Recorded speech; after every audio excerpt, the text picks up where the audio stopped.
It's the moment you didn't know you're waiting for. He is Carter. He's Chad. And this is the Irish 365 podcast. Welcome into the Irish 365 podcast. Hope you're all doing great. Getting ready for a lovely NC State game and recapping a little bit of a Boise State game, right? Yeah, hey, man, this is just like playoff time, right? Yeah. For the Irish, it's playoff time. Lock and loaded. We've been enjoying some football. Just like last year. Yep. After game 2, it's playoff time. Yep. Definitely not how you always want to be. We'd love to just be undefeated, enjoying life. Ranked as number 1 team in the country. Don't play the what if game because I drive myself nuts with that right now. Yeah, exactly. One play here in Miami, one play here, You just let up one less touchdown each game, right? Yeah. I mean, the interception opportunity at Miami, still the catch in between two guys. Same with A&M interception there. But yeah, this one's an interesting one because, after this week, you're halfway through our games, right? This is game 6. Game 6, halfway through the schedule. Yeah, so which is crazy. It's flying by. Yeah. So we're gonna get a little bit into Boise State review. And then we'll get into the NC State apologize, preview. Busy lives. We didn't get a chance to record the but hey, post game. We're here with some action with it now. But yeah, it's important now. Important now. So anyway, let's recap Boise real quick. I think highlights. I think at the large level is defense played a lot better. 7 points. Is that a reflection of defense improvement, or is that a reflection of ineptness on the Boise State side? I don't think Boise State is that bad, so I'm going to pretend that that's a lot more to do with college football playoff team last year, right? They don't have Genty, and that's we just have to make a positive there. Yeah, I know, but let's be realist, right? Yep. Let's not spin it. So I think we played really well defensively, and even though it wasn't maybe, a powerhouse Miami offense we were going against, the one thing I noticed was our defense wasn't unsure of where to be. They seemed to be understanding the assignments and where to be and playing quicker. That was kind of my takeaway, that I think that their had we played Boise State and Arkansas before going to Miami, before going to A&M, it'd be interesting to see how those scores would have been, right? Had Purdue been the first game of the season, and then Boise State, and then Arkansas, and then go to Miami and A&M games, how would we be undefeated right now? Yeah. There's an argument to be said we might be. But also, I think we got to talk about this from the Notre Dame schedule standpoint. How many people have already forgot about those 2 losses, at least the poll rankings? You know what I mean? If you lose to A&M and Miami later in the season, it's going to hurt you big time. It's going to hurt you big time. But losing those 2 games, there's so much time to recover. You're already back in the top, which I know the college football playoff polls hasn't came. The AP, I think, is going to be a little more forgiving. Yeah. Because Notre Dame is something the writers are coming around to again. The writers used to love Notre Dame. Then they got to the point where the writers hated Notre Dame. And now I think they've warmed back up because Marcus Freeman's made us cool. Coach's poll is going to be less favorable. Yeah. Only because as a coach, the last thing I want to do is recruit against a good Notre Dame with a coach that's likable. So I think you're going to get knocked down in the coaches poll more than anything else. How much does that influence the AP voters from a regional standpoint? Overall, because there's enough AP voters, you're going to get a good mix. But there's some guys on Twitter that you'll see. Yeah, they put out the AP votes. You can go see who voted for what, and it's pretty hilarious because you'll see. Yes, some of them are clearly biased. It's you've never watched a game, or you're just voting on who you hate or who you like. Exactly, because you'll see some people that in their conference will have. Penn State ranked 15th after this weekend. You're like, what the heck? What are we doing? Yeah, you're a Big Ten guy, or SEC guy, and you're promoting whoever. It's Arkansas's number 7 in the country. Yeah, and I was like, Did you see someone post? I didn't vet it to see if it was actual, but I saw someone posting what would have been the BCS calculation rankings. Yeah, I didn't go in front of Miami. It's I don't think that was probably real. I was like, I didn't go back and check that. I seen all the X. I'm like. Which I know BCS is a combination of a bunch of things. So. A bunch of different polls and rankings and stuff. But again, I think the CFP committee is going to be somewhat favorable to Notre Dame. Now, there's the conference tie-ins and things of that nature. They're not going to get us into a first round bye. No desire to do that because they still feel like we've got this advantage by not playing in a conference championship.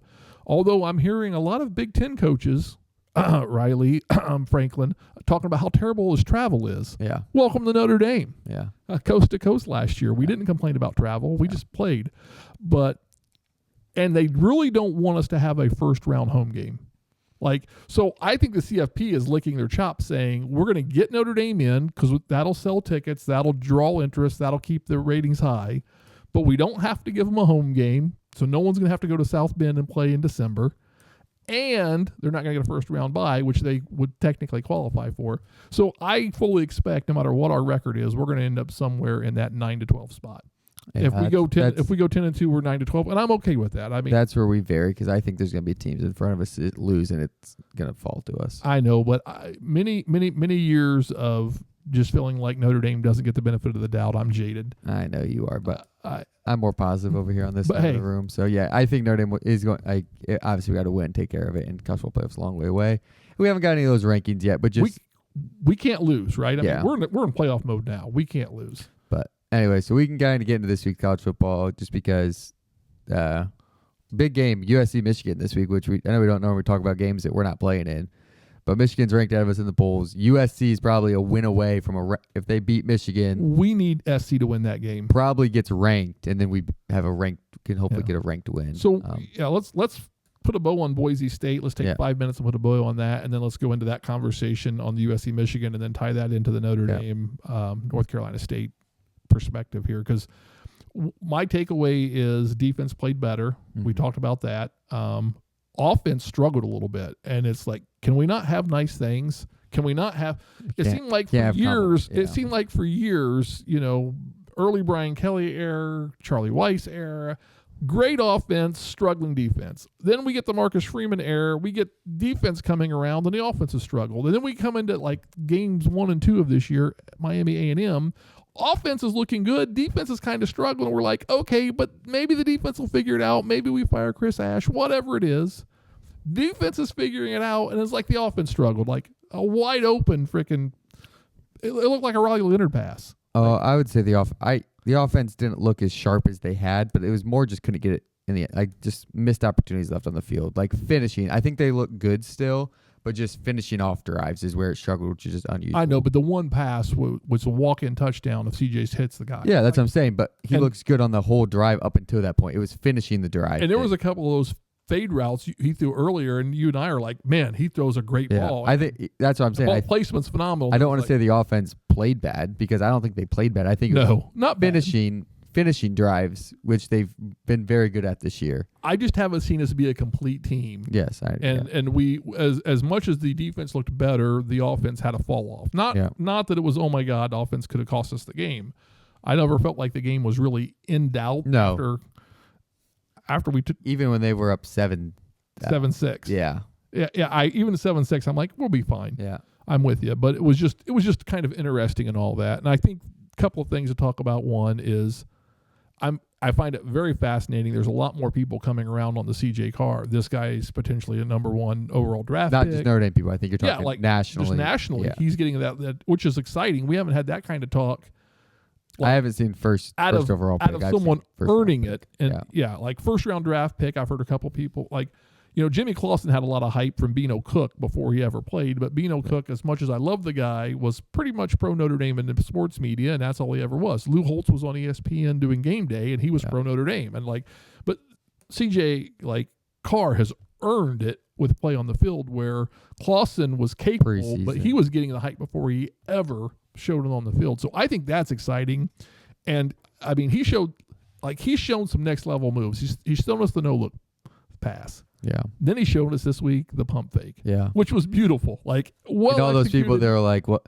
Kenny Minchie's the athlete, and CJ's got the arm." And we kept trying to tell you, no, they're both good. Can do both. They both can do both. One, yes, they might be a little better at that, but CJ Carr is clearly athletic. It's a 1A, 1B situation with those guys when you talk about athleticism and passing ability. Yeah. Like one might be 1A on passing and one might be 1B, but they're both. It's not. Yeah. Kenny Minchie's the athlete, and CJ Carr's Peyton Manning back there. No, it's not. He can move. Yeah. It's much better than that. So, I thought that was fun. I mean, to see CJ continue to get comfortable in the offense and get command of the offense. Yeah. He made that play. He got the pump fake, and then he wisely got down and didn't take an unnecessary hit, which is drove me nuts with Riley Leonard. Why you loved him? And I loved him and hated him, right? Yeah. Dude, you're going to kill yourself. Are you trying to get Steve Angeli on the field? And at points, I was hoping they were. Riley just get hurt and Angeli will play. Yeah. But yeah, so I thought that showed a lot of maturity from the CJ's perspective. And I thought that, as he goes, the offense is going to continue to get better. If he starts making those wide open throws, and Denbrock's going to get into that. I saw somebody, I think it was, I can't remember who it was. I heard someone talking about Jeremiah Love, and actually how maybe Jeremiah Love was different this game and trying to be a little more patient. And they thought that was a little bit more, he was trying to be a little more like Price, because early he'd been trying so hard in some of the early games. Mm-hmm. He wasn't hitting his block or wasn't running his like following his lead. Like on the Wildcat in this Boise State game, had he followed the CJ Carr lead block, he probably scores. Mm-hmm. But he jumps off of that, and you're like, one, I don't know if I like my quarterback being the key to making the block to spring my running back. But at the same time, if that's the way it's set up, man, Love, be a little patient, follow your blocks. Yeah. You're having a great season, which could be even better, right?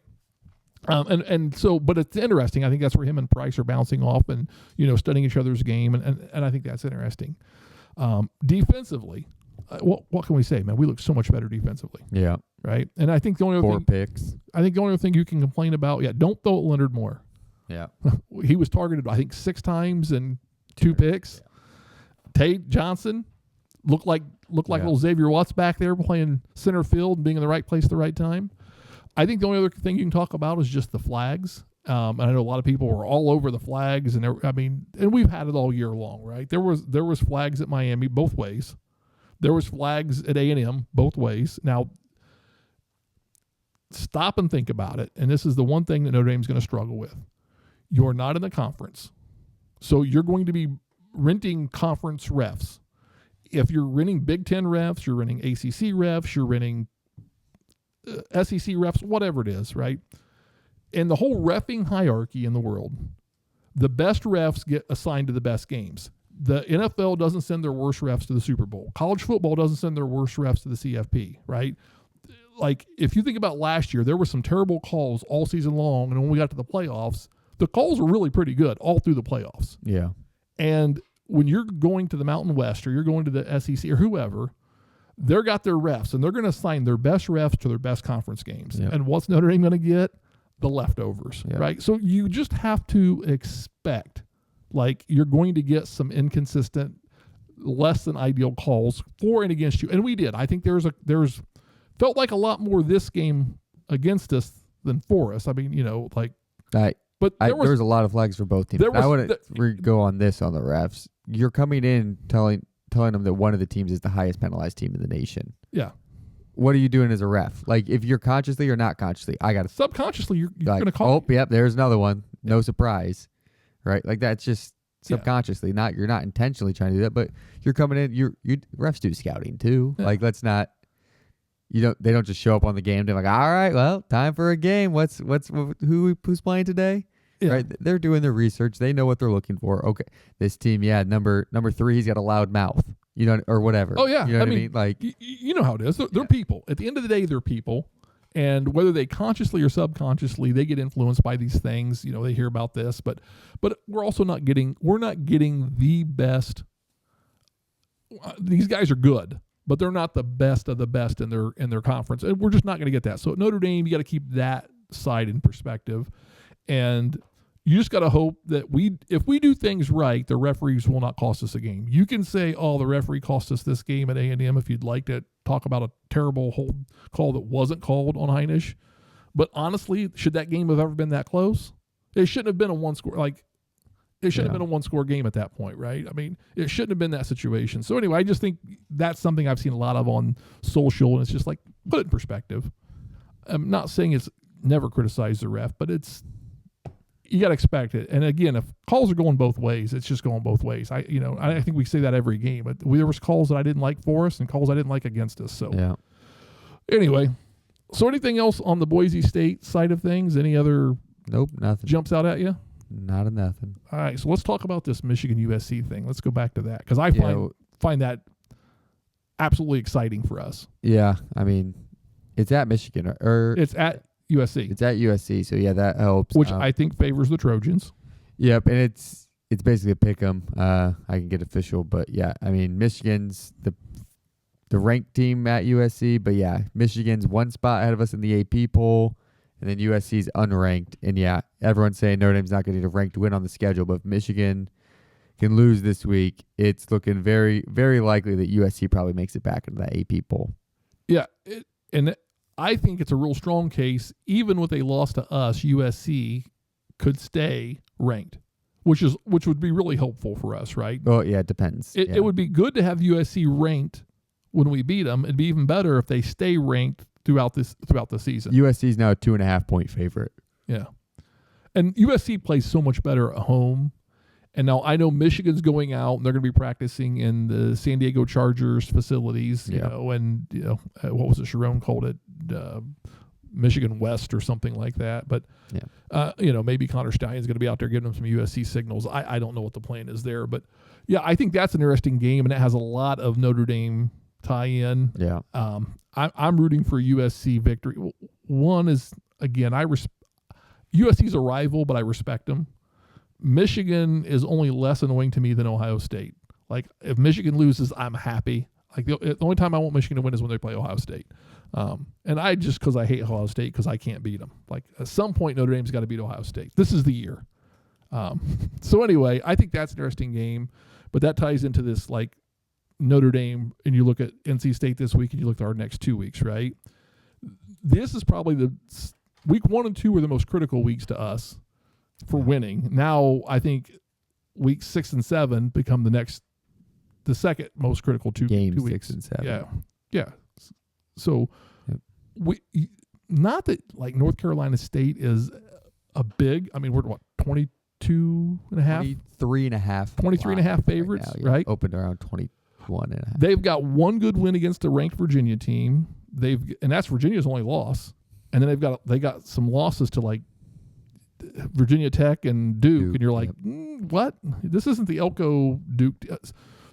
But I think you got to beat NC State, and you got to do it with some style points, and then you have to beat USC, and then I think you're looking pretty good going to that 10-2 run, right? I mean, this is like week 1 and 2 were the most critical. Now, like game 6 and 7, so week 7, 8 are like. And we've said this NC State team always plays Notre Dame tough. Like this is they do. They beat us a few times. Like this is not an easy game, and it's hard to say there's a trap game on the schedule when you know you're at backs against the wall and you got to win every single one of them. But this is one of them. Like this is textbook. You got your rivals coming to town next week, and maybe the last time, like all that drama and all that crap. You got an NC State team that showed flashes of being good. They haven't shown they can be great. They've got athletes. Yeah, and they're coming to town, looking to play upset. So. I mean, they got a quarterback that goes by CJ. Yeah. I mean, that seems like a good deal to me. Yeah. And the running back, one of the best names, I think. Hollywood's, is it Smothers? Is that Hollywood Smothers? Yeah. Yeah. I mean, and that's their guy. So let me read some stats off to you here for NC State. I mean, they're 31st in the FBS in passing, 447 yards a game, 26th in rushing. Or, it's my bad, 447 total yards of offense is not passing per game. But that's 31st in the FBS, and they're 26th in passing with 282 yards per game. So they throw the rock. Yeah.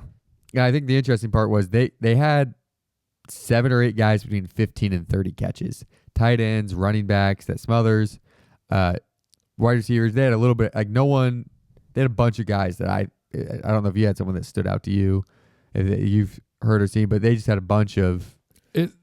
Just talking to Jordan, it sounds like their quarterback is mobile enough to make you respect the run, and he distributes the ball to whoever's open. Yeah, And so now, are we going to see the Notre Dame defense that we saw earlier in the year that wasn't quite in the right position, didn't know their assignment? Or are we going to see the Notre Dame defense we've saw the last few games where they're starting to get things figured out? I think that's going to be interesting as part of, And again, what's the NC State game plan going to be there? It's going to be interesting. And Hollywood Smothers, gosh, I love that name, Hollywood. Yeah. He's like one of the top backs in yards after contact. 100 carries, 693 yards, and 5 touchdowns. Yeah. And a lot of yards after contact. He forces people to miss tackles. And again, we saw some missed tackles earlier this year from the Notre Dame defense. And that doesn't give me a warm, fuzzy comfort feeling. I know we're 23-point favorites, but it's like, there's some things that NC State does well that this game doesn't necessarily line up for that 23-point favorite. So yeah, and what I wanted to talk about, it's hard to, like, if you go on ESPN, just look at their quarterbacks, rush yards, CJ Bailey. You also have to count in sacks, take the away. So he's averaging like 2 yards a carry. Yeah. But it's also sacks, takeaways, rushing yards. So you got to remember that when you look at it. Kind of a little deceiving. But yeah, he's thrown 4 interceptions. So he has turned the ball over a little bit. So yeah, it'll be interesting to see if the Irish defense can. If we have another 3 or 4 pick game, I'm feeling a lot better about this than. Oh yeah, if we win the turnover battle, I like this. I like our chances in this game a lot.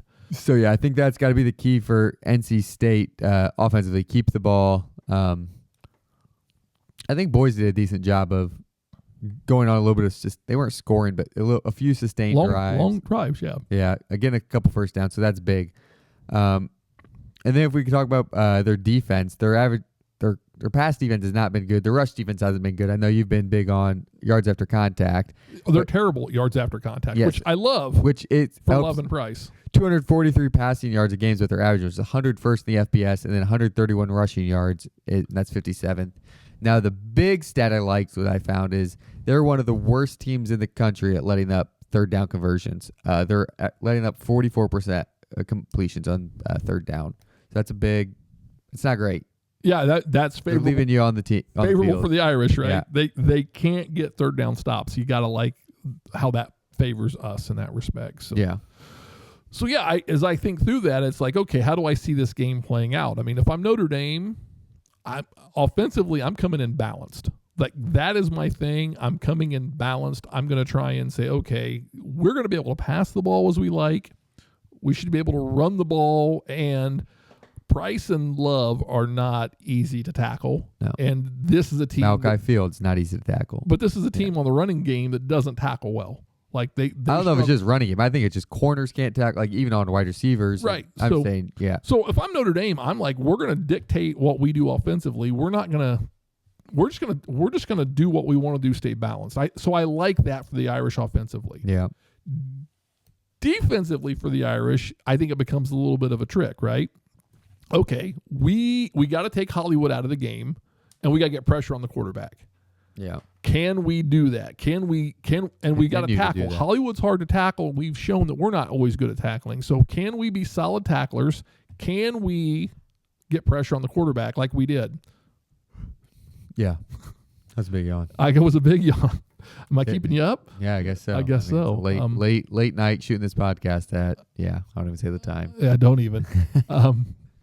So anyway, I think from the defensive standpoint, like, okay, Notre Dame, I'm going to probably do some run blitzes, and I'm going to try and maybe spy the quarterback. It's kind of how I would approach it. Mm-hmm. Any thoughts differently from the offense or defense? Yeah, it'll be interesting because the pass defense has looked a lot better, and we've talked about this. Is the pass defense better, or are we just getting pressure, which makes the pass defense look better?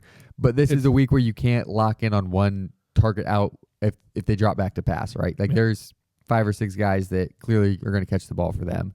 So what's that going to look like for our defense? Are they going to I agree with what you're saying for what our game plan needs to be, but I'm curious to see what our execution is, and how we play against this, because I think it's a good test. Yeah, because I don't think you can compare the Boise State passing and running offense to NC State at all. But I look at Arkansas. Yeah. Mobile quarterback. Yeah. They were one of the top offenses in the country prior to us playing them. Yeah. And we didn't give up a ton of points to Arkansas. No. So now I think, okay, again, Arkansas is not Miami. Yeah. Arkansas is not A&M, but Arkansas was good. Yeah. I might even argue Arkansas might have a better offense than A&M, but I think A&M's a better team. But our defense struggled against A&M more so than they should have. Struggled with Miami more than they should have. I think we actually played worse at A&M defensively than we did Miami, which just blows my mind. But I think we're figuring things out. Mm-hmm. So do you think that Arkansas' offense is better or worse than North Carolina State? That's the question. Yeah. I mean, I think could Arkansas's offense be better? Yes, but we call Arkansas we made them look silly, so. Right. But running quarterback, good thrower. Yeah. I think this guy's a little less mobile, but a little better arm. So it'll be. I think NC State is going to be trying to throw the ball on us. Yeah, but they've got a solid running back. Yeah, and I could see a scenario now if I'm NC State defensively.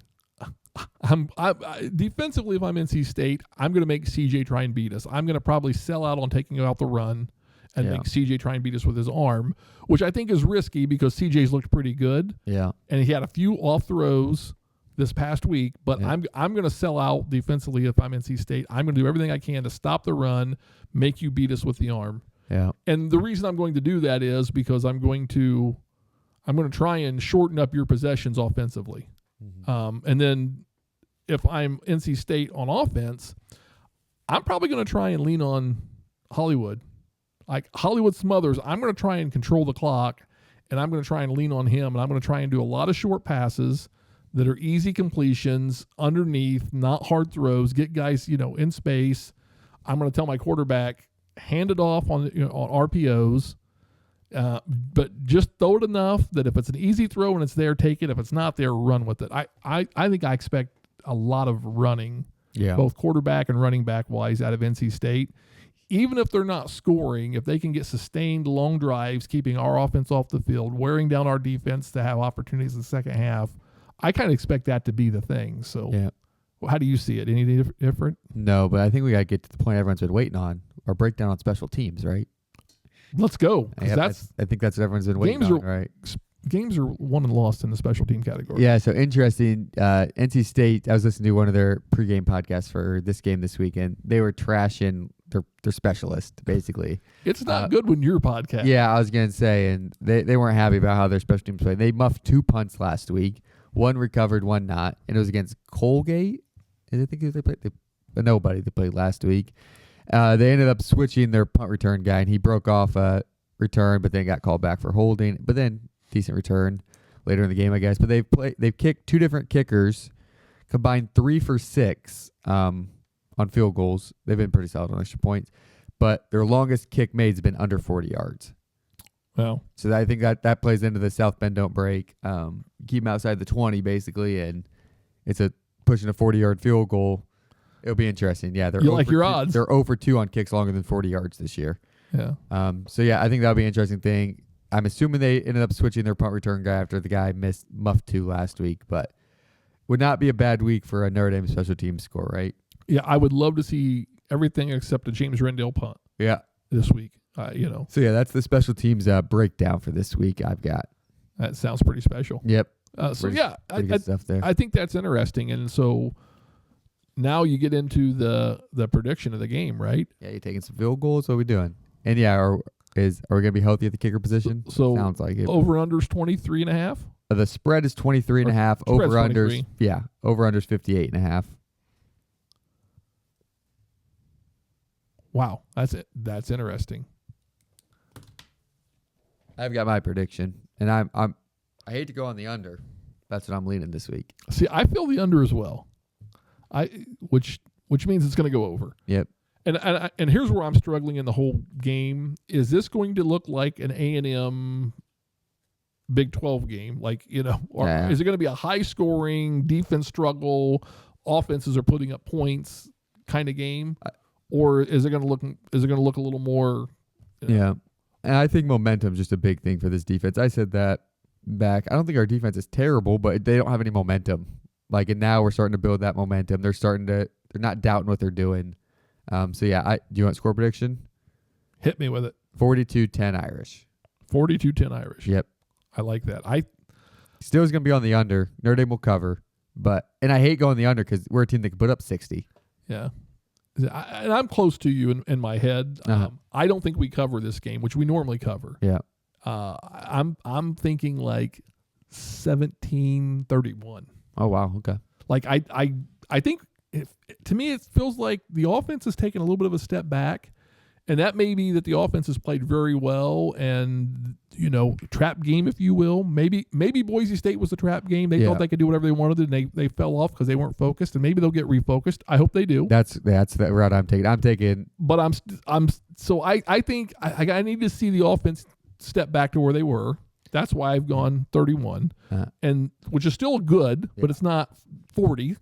And then defensively, I saw one decent game against a decent offense, which is Arkansas. Yeah. I saw a good game against Purdue. I saw a good game. No, not a good game against Purdue. We Not left a good- 30. Yeah, a good game against Boise State. Yeah. And I'm like, I'm not quite sure I completely am sold that the defense is. I'm hoping the defense has turned the corner. I'm just not sold the defense has turned the corner yet. So that's why I think 17, because I think the whole NC State thing is going to be trying to control the clock, slow the game down, keep it low. I think we're going to probably have a special team score in there, punt return, kick return, something, maybe a block punt, maybe a fake punt. something in there. I think it will be a special team score in there. I think the offense might struggle a little bit early, and I think that like you might have one or two big plays, like just missed tackle. Malachi Fields goes for 30 yards. Missed tackle. Love Price goes for 40 plus yards. Right. So I think there might be some big plays, but I think it's going to be condensed. So I think the scoring opportunity is going to be limited for the Irish. They're going to get them. I won't be surprised if NC State doesn't win time of possession this game, lose the turnover battle, and lose the game by, 15 points, 16 points. So my take is, how much film on CJ Carr missing throws does Denbrock and have this year? Not a lot. Yeah, until this past week, right? Yeah. I mean, it's been technical. All right, we can't be taking sacks here. We can't be taking delay or intentional groundings. Here's the thing. What is the passes he's missed? The wide open passes. Yeah. And what's NC State terrible at doing? Yeah. Covering the receivers. Yeah. But I'm just It may saying. be accidental. Yeah. This is the week where Denbrock said, like, okay, we've been missing. He can be on him about this other stuff, not just the game management. It's about, all right, you got to make the play. Yeah. I I think it's a big, I don't want to say bounce back week from CJ, but I think he's gonna have we're gonna have a big scoring week this week. Yeah, I'm hoping Denbrock goes in there, and if I'm Denbrock and CJ's playing well, and maybe he was a little too confident going into the game last week against Boise, and he didn't, I don't know, wasn't as sharp or wasn't as focused because he felt like he just had it under control. I'm going to bring him down a notch, not destroy his confidence, but bring him down a notch, and I'm going to light him up the first 30 minutes of film review with all the missed throws. Yeah. This guy's wide open. Yeah. This guy, I'm not going to show him those beautiful balls he threw. Back shoulder fades. Because he threw some beautiful balls. Yeah. Like, I don't want to sit there and say, oh, CJ played terrible. He didn't play as good as I thought he's capable of. Yeah.